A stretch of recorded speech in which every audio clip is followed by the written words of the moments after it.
his first business should be to execute the order of his spiritual master. Thus, a disciple should always meditate on the order of the spiritual master, and that is perfectional meditation. Not only should he meditate upon that order, but he should find out the means by which he can perfectly worship and execute it.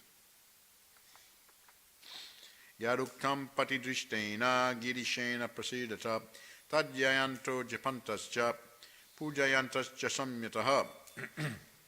When all the sons of Prācīnabarhi left home to execute austerities, they met Lord Śiva, who out of great mercy instructed them about the absolute truth. All the sons of Prācīnabarhi meditated upon the instructions, chanting and worshipping them with great care and attention. So, continuing on the story of the Prācītas, the sons of King Prācīnabarhi, King Prācīnabarhi or King Prācīnabarhi Shat, they were known as the Prācītas. Yesterday we were talking about how King Prācīnabarhi, his good wife, were very elevated themselves, possessed of the mode of goodness, and they had the 10 sons. And so when someone, mother and father, are in the mode of goodness and they conceive, they attract living entities who are also similar qualities. Their consciousness is very much a determining factor which type of living entities, consciousness, desire, activities, all these things are taken into consideration. The Lord, Vishvatma. Vishvatma means that super soul. Vishva Atma, he is the super soul who is everywhere. He is in everyone's heart. He knows the desires, he knows the consciousness of every living entity. So when the consciousness is very high, then when the children, when the living entities are attracted to come in the womb of the mother, those living entities are also of similar nature to complement the consciousness of the father and mother. Of course, sometimes we have exceptions, like Maharaj King Baina, who his father was very good, but he turned out really bad. So sometimes there can be exceptions, but generally not. King Baina was very cruel. There's a whole reason why that happened, whole Leela. But so just to point out, general principle is like that. There can be exceptions from time to time. Can be the other way around also, just like we know about Hiranyakashipu. His consciousness was always against the Vishnu. Of course, at the time of conception, he was telling his wife what he heard, Om Namo Narayana, Om Namo Narayana. He was, when he was doing his tapasya, Narad Muni came, and they were like birds, and they were chanting Om Namo Narayana. So he was telling his wife when he was with her, and while he conceived, he was actually telling I'm just thinking about this Om Namo Narayana all the time. So actually, because he was chanting like that, a great saint came as the son. But I mean, the father was not very good. Although he was, we know Hiranyakashipu, Hiranyaksha, formerly giant Vijay. So these are exceptions, these are leelas, generally like that, especially in the pastimes, direct pastimes of Krishna. But as I said, the general principle is that the living entity is going to be attracted, who's going to reflect the consciousness of the parents. So the parents were very good. King Prācīnabarhi and his wife Sata Dhruti was the wife, husband and wife. So they attracted very nice boys. I mean, the boys were born. And interestingly, as we mentioned yesterday, they all had the good qualities equally. This is very unusual because, we always find a difference. If there's many children, there will be a different nature. Some will be more with the good qualities, some will be not so the good qualities, and so on and so forth. A mix. Of course, this is reflected again in the consciousness of the parents when they conceive. So it may be different from child to child. But anyway, these boys, 10, all had the good qualities. And so they were very, and the father, King Prācīnabarhi, desired that they get married and beget children because, he's wanted to make sure there was nice, generation for the future, especially in the kingdom, so on and so forth. This is very important for the kings, who's going to continue on the line of the kings and who's going to be trained up nicely in the line of the kings. We've just been reading about Maharaj Chichiketu in Perth, who couldn't have any children. He married one wife after the other, still couldn't have any children, and Angira came with Narad Muni and he begged them to be able to have the children. So they said, all right, we can arrange. We'll give yagya and we'll give some pudding to your wife. But we have to say there's condition that this son will be the cause of your sukha, and or this child will be the cause of your sukha and also your dukkha, your happiness and also suffering. So the child was born, and so king and queen were very happy and blissful. But the other queens who didn't have any children became envious and jealous and threatened that, this one queen has the child, we don't have any, the king will neglect us now, who knows what will happen to us, maybe he'll even cast us out. So they conspired with each other to poison the child and kill the child. So there's many instances in history where different things happened, but as I said, general principle, and interestingly, all the boys were very possessed of good qualities, and so the father ordered to help generate population, and for the kingdom also, for the dynasty, very important. And so they went, and they took, interesting is that they took the order of their father on their head. So they were very obedient to their father. They very much respected their father. He was a very qualified person, father and mother.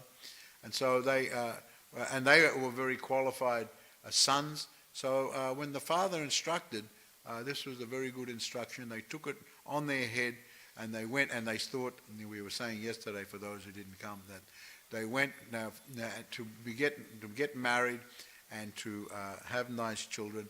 We need to satisfy the Supreme Personality of Godhead. By His grace and His mercy, one can get a good wife, get a good husband, get nice children. So we're going to do some tapasya, austerities, and we're going to do meditation. And as I described yesterday, that they were going to the sea. Their plan was to go to the sea and go under the water and go in deep meditation, but nearby the sea was a lake which was even more calm, so they went under the water of the lake, and this was in the Satya Yuga.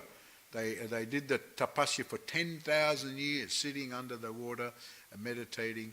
But on the way they were meeting Lord Śiva, as they're coming to this verse today.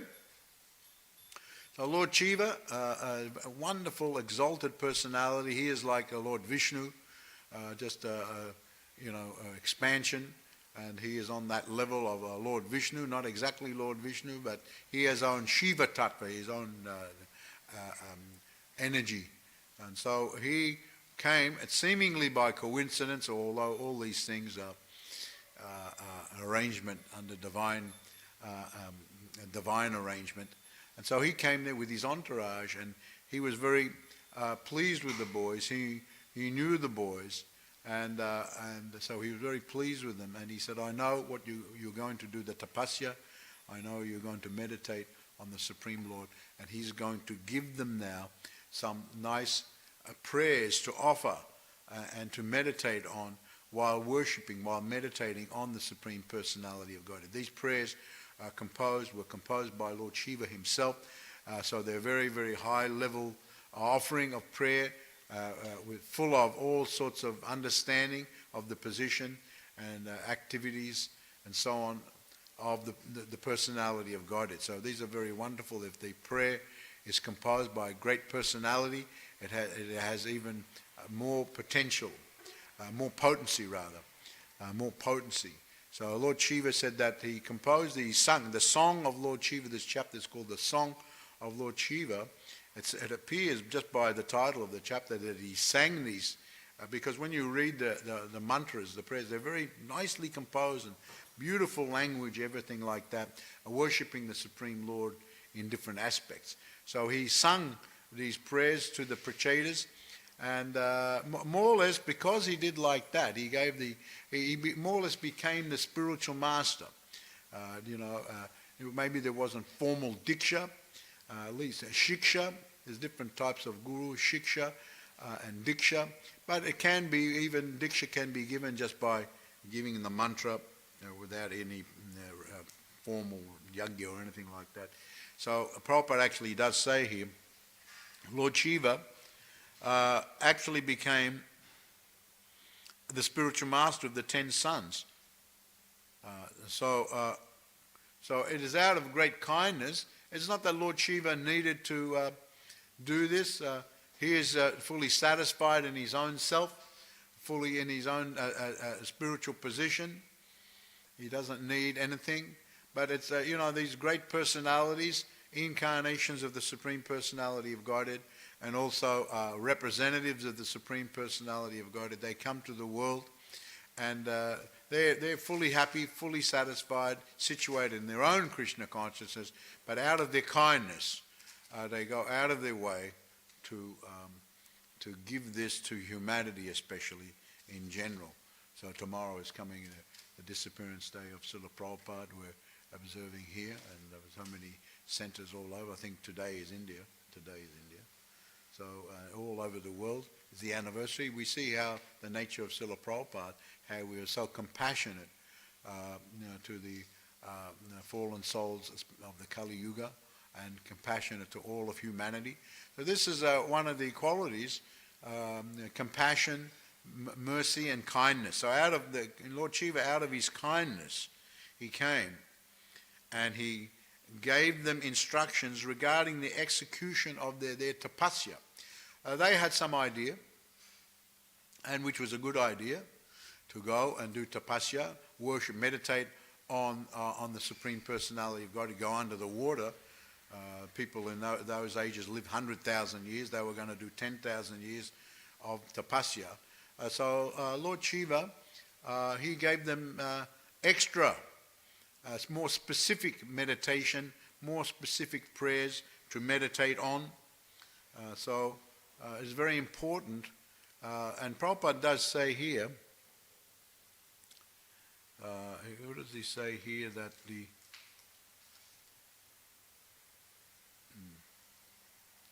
he took the words out. No, he says here that, guidance, yes.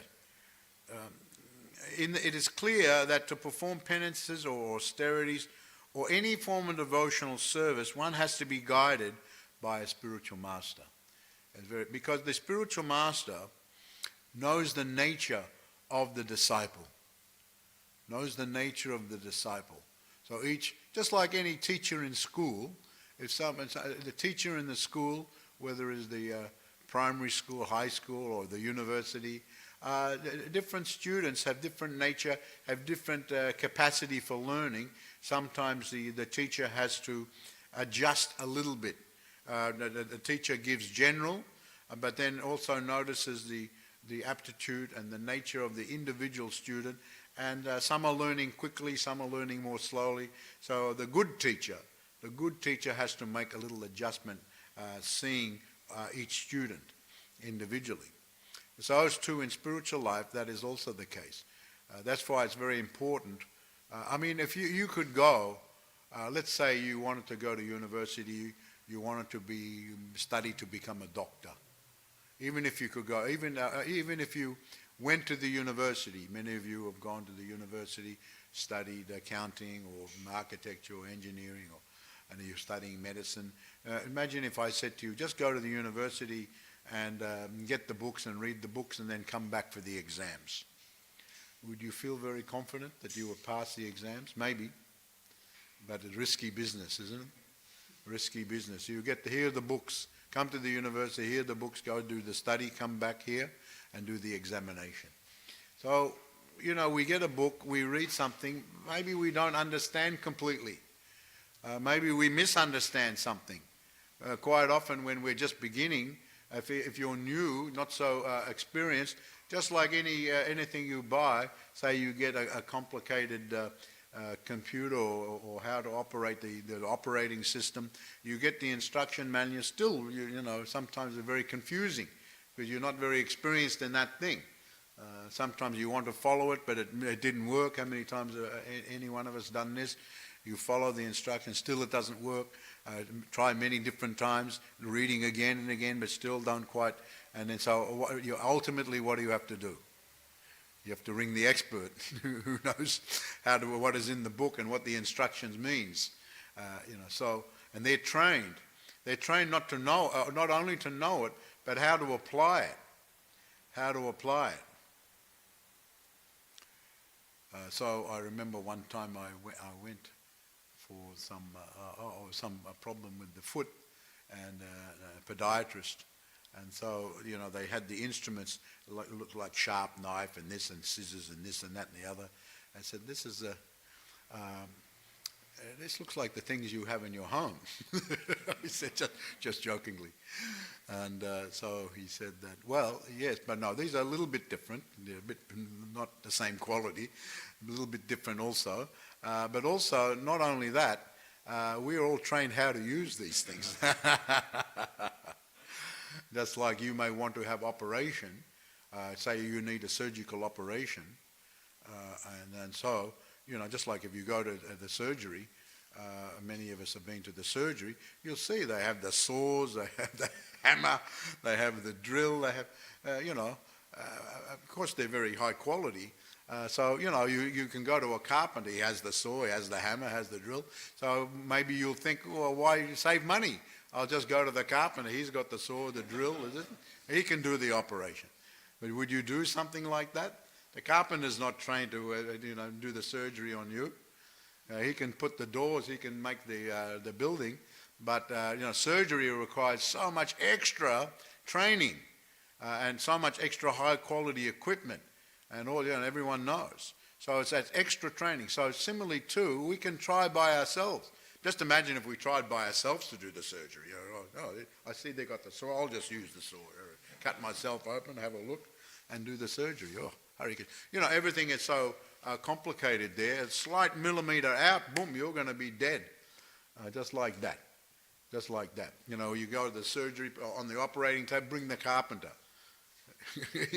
you can be dead in 10 seconds, isn't it? So you need the expert. They know exactly. They're trained. They can see the patient exactly what is the difference between one and the other one. They're trained to see what is the difference. So all these things, all these factors, all these things are elements in the whole arrangement. In knowledge, you have to have the nice institution that can present everything, give you the facility of learning. You have to have the right reading material. It can't just be any book. If you want studying medicine, you can't just read any book. You have to read the right books, isn't it? And then you have to attend the lectures that are given by the expert lecturer who studied these things himself, also passed the exams, become qualified. He's scrutinized, credentialed, so he's going to present it. And so institute's nice, reading, instruction, all these things are nice. The one presenting is nice, and also you have to be a good student. You can have the best institution, you can have the best material, you can have the best lectures, but if you're not a good student, you're going to fail still. So all these things together have to work. You're a good student, institution is good, lecturer is good, reading material is good, all these things together. Your attitude is good, so this is part of being a good student. If you're puffed up, arrogant, condescending to the lecturer, you're not going to do very well. You know everything already. Why come here? Just go by yourself and do it. So you have to be respectful. One has to be respectful. You can't go to the university and all puffed up and condescending. You're learning. You're a beginner. Don't be like that. Best learning is when you're humble and respectful. Then you'll hear. If you're puffed up and condescending, you won't hear anything. Or you know everything already. Why I listen to him? I don't know everything. Maybe I should be instructing this one. So when you're puffed, when you're very proud, arrogant, you can think all sorts of things. So this clouds your ability to hear and understand and apply things properly. So all these things are there in the process of being a good disciple, approaching the bona fide guru. Certainly Lord Śiva was bona fide guru. One can't question Lord Śiva. Lord Krishna Adiguru, Lord Śiva. So many wonderful personalities. They are divine beings. They're not ordinary beings. They're not of this world. That knowledge is within them. That knowledge comes from them. And so they're very kindly disseminating to you. So one needs guidance. So Prabhupada makes it very clear, emphasizes on this point here in his purport, that to perform any form of devotional service, one has to be a guide. It is clear. It's very clear. And we can see, we can understand this from this story, that the Prācīnas were going, Lord Śiva came, and then they followed it. So they followed his instruction. They not only, but before they even followed it, they meditated on it. They were just to meditate on the instructions is so beneficial. You're meditating on those instructions. This is also stressed here, that the Prācīnas took the instruction of Lord Śiva, their spiritual master, so seriously that they even simply they meditated upon his instructions. This is about the meaning of the Jayanta. Jayanta means worshipping, no, puja means worshipping. Jayanta means meditating. And Prabhupada goes on to say, this is the secret of success. The secret of success in spiritual life. The secret. It's a kind of an open secret. Krishna himself said, Tad vidi pranipatena. If you want to know the truth, approach the spiritual master. So it's an open truth. One time a disciple asked Prabhupada, which do you think is the most important verse from the Bhagavad Gita? And Prabhupada said, well, which one do you think? And he said, I think the Tadvidi Pranipatena, just approach the spiritual master, offer service, render service unto him, so on.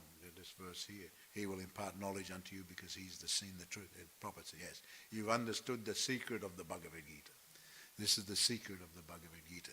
So to learn by the ways of the authorities, not maybe perhaps or interpret something else to the Lord. You know, some say, they take the Bhagavad Gita, but they come out with some sort of interpretation, not unto the Krishna. It is beyond the Krishna that you have to go beyond the Krishna now. Krishna is speaking. He is the Supreme Personality of God. And so many great personalities say that. He's giving directly instruction. And he says, worship me. So many things. Some people are promoting, many people are promoting so many things. Hear the sound that's never been heard before.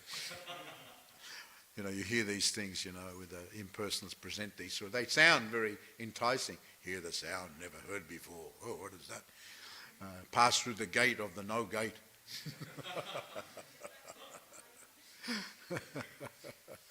And then there's another favorite one we used to say in the early days. You say, he who speaks does not know. And he who knows does not speak. So we always used to say, well, why even say that then? It contradicts your own self. You say, he who knows doesn't speak, and he who speaks doesn't know. So why you have to say it?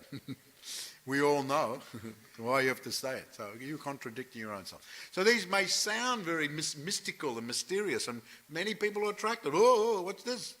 Some mind-bending thing. Oh, pass through the gate of the no gate. Hear the sounds that have never been heard before. Oh, what's this? I'm going to find out. But it's just a meaningless thing. Meaningless thing. We want to follow something with actual meaning, and that actually is presented in a very credentialed, authoritative way that's actually going to give you some tangible benefit, not some abstract thing that you can interpret in so many ways. Whether or not you get any benefit is questionable. So the secret of success, and here Prabhupada goes on, he very much emphasizes, after being initiated especially, and receiving the order of the spiritual master, the disciple should unhesitatingly think about the instructions or orders of the spiritual master, and not allow himself to be disturbed by or distracted by anything else. So this is very, very important. The Vyavisatmika buddhi eka kunanandana. This is mentioned in Bhagavad Gita. Vyavisatmika buddhi eka kunanandana. Bhava shakyanantasya buddhayo vavishainam. This is those who are on this path are resolute in purpose, and their aim is one. The intelligence of those who are irresolute is many-branched.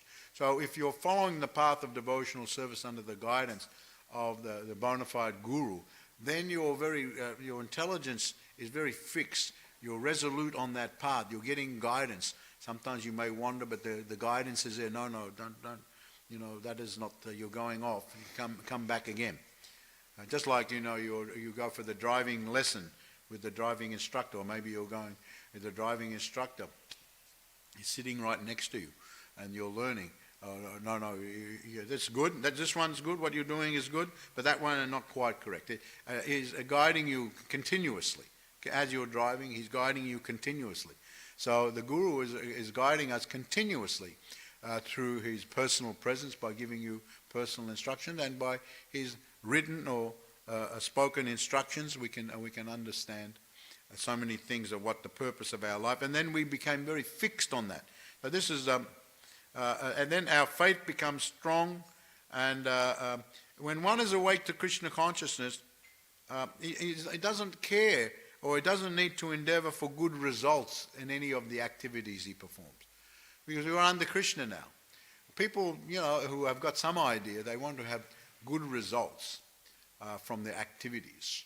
But one who's a devotee doesn't care about good results, because it's good results, bad results. We don't care.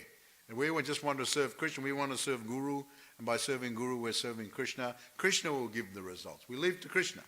Whatever Krishna desires, he can give us. So we're not concerned about good or bad. Everyone in this world, they don't want the bad. They want the good. They want to minimize the bad, and they want to increase the good. But there's so many things that are happening from the past life that come on reaction on you. You can't control that thing. Adi Daivik, nature is happening. So many others are influencing you. How you can control, what good you want? Not very little control. So the devotees don't care about these things. What is good? We don't have to even worry about that. We leave everything to Krishna. And so, the devotee is actually very detached. And because they're very detached, leaving everything to Krishna, they become more peaceful. Nasti buddhiya yuktasya nacha yuktasya bhavana. Nacha bhavyata shanti ashantasya kutashukam. This is one verse from Bhagavad Gita. When, there can be no happiness without peace. You can't have the shanti. You will have ashanti, non-peaceful. So, if you're always in anxiety, I want the good things, your intelligence is going a million places, your mind is everywhere, you can never have peace. And Krishna says you can't have happiness, you can't have sukha without shanti. You need shanti, then you'll have the sukha, then you'll have the happiness.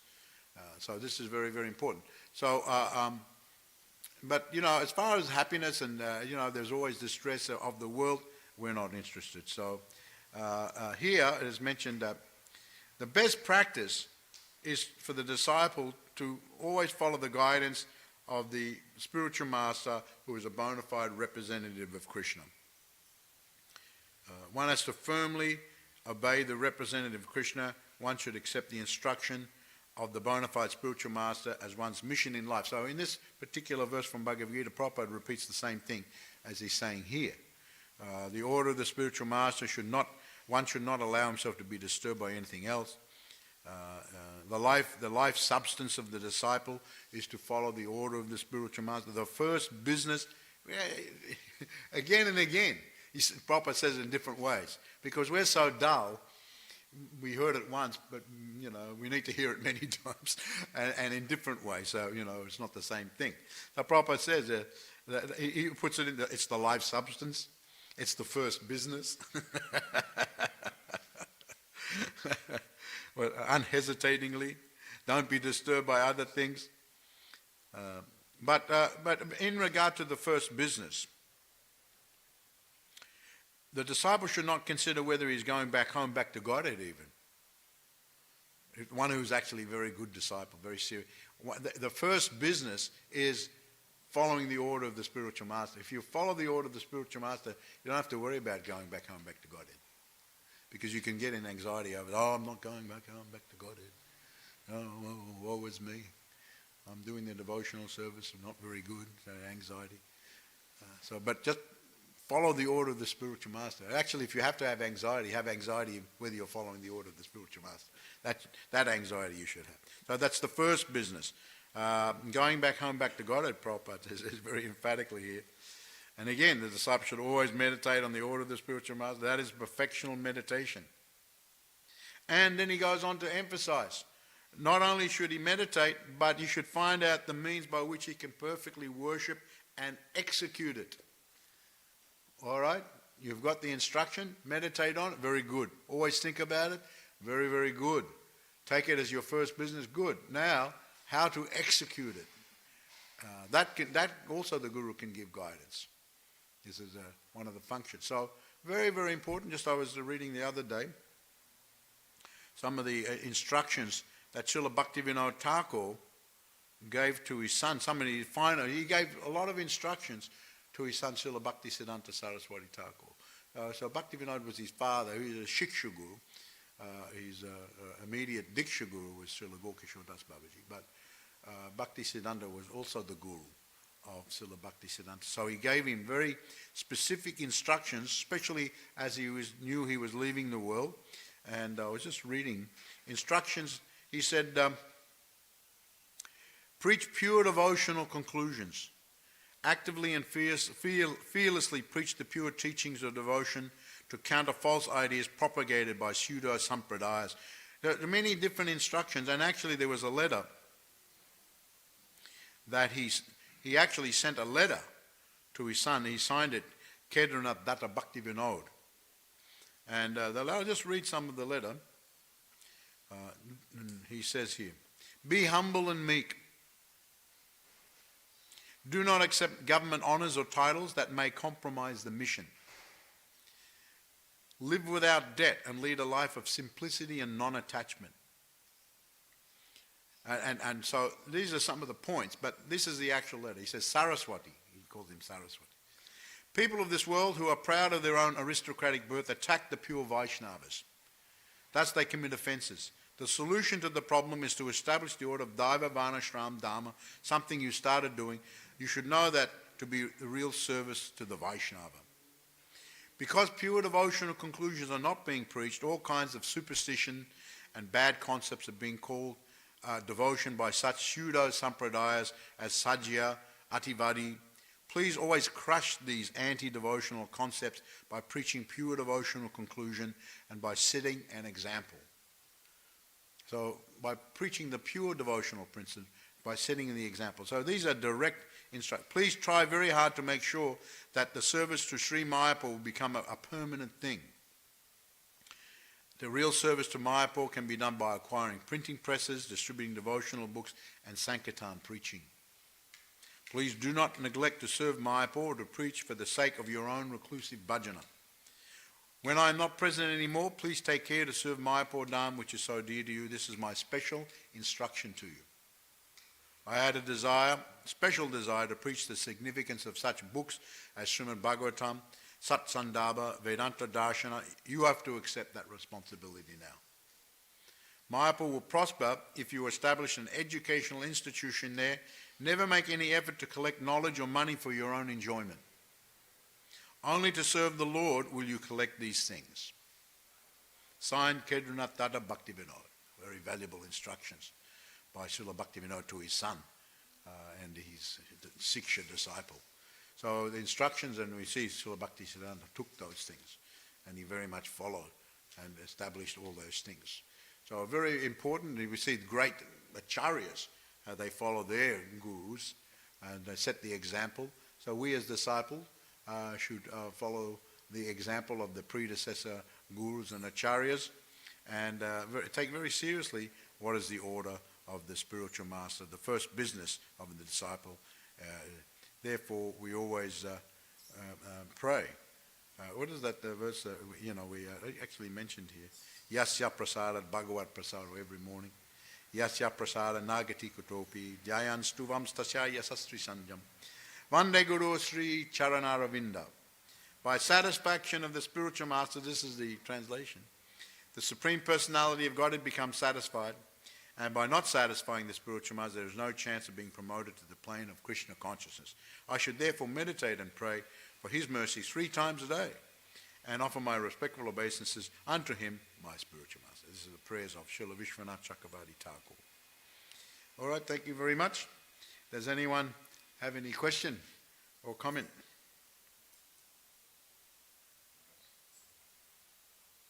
Yes, you understand. You mentioned about the compassion of Srila Prabhupada. Yeah. Many times we practice Krishna consciousness, but our compassion doesn't extend outward. We just become more selfish. You're talking ourselves? Ourselves. How to increase the compassion? The compassion, actually true compassion becomes more in on the higher levels of the Krishna consciousness. It's natural. It's very natural, just like we're seeing here, the story of Lord Śiva. It's very natural. Very, very elevated personalities. Of course it is there in the Supreme Personality of God. He is very naturally kind, very naturally compassionate. At the same time, there are the desires of the living entities. They are very determined to enjoy in their own way. So, all right, he is arranging it. But he very compassionately tries to bring them back. So it is there in the heart of the Supreme Personality of God. It is also manifest in our heart, but now it's covered over. Our heart has become hardened by so many lifetimes of materialistic activity. So it is said actually, Tadasma Sadam Hridayam Bhatidam, that the one verse from the Srimad Bhagavatam, if one chants the name of Krishna and doesn't cry, then it is to be understood that their heart is hard like the stone. Hard like the stone. So the heart of the very elevated devotees is so soft. Just saying the name Krishna, they're crying. Tears come to their eyes. And naturally they feel compassion. So we don't have so much compassion due to our own pride, false ego, and so on and so forth. So we have to diminish that by very determined activities in Krishna consciousness. I think it also was mentioned here, we have to pay attention. We have to take great care and pay attention to our practices in devotional service. When we, take great care. Great care means, whatever it needs to be done in devotional service, with great care we try to follow that. Well, we follow that.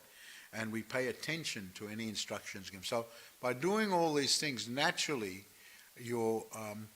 your compassion will become more, and the hardness will become, selfishness will become less. So just by natural progression of Krishna consciousness, also within your own mind, Sri Chaitanya Mahaprabhu, he instructed 2 things. Chanting Hare Krishna is so important. Association of devotees is very important to purify us. And one other thing, Trinadapi Sanichana Tarorapi Sahishna Namanina Manadina Kirtaniya Sadahari, we chant every morning here. Become lower than the straw in the tree, more tolerant, lower than the straw in the street, more tolerant than the tree, devoid of all sense of false prestige, and ready to offer all respects to others. In such a state of mind, one can chant the holy name of the Lord constantly, we say every morning.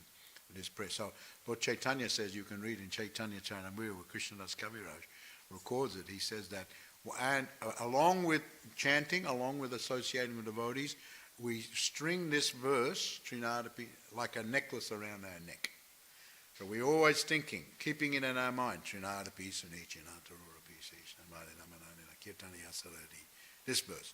So following the natural process of Krishna consciousness, especially concentrating on chanting nicely, associating with devotees nicely, Trinadapi Sanichana. So these things are the most important elements, along with everything else.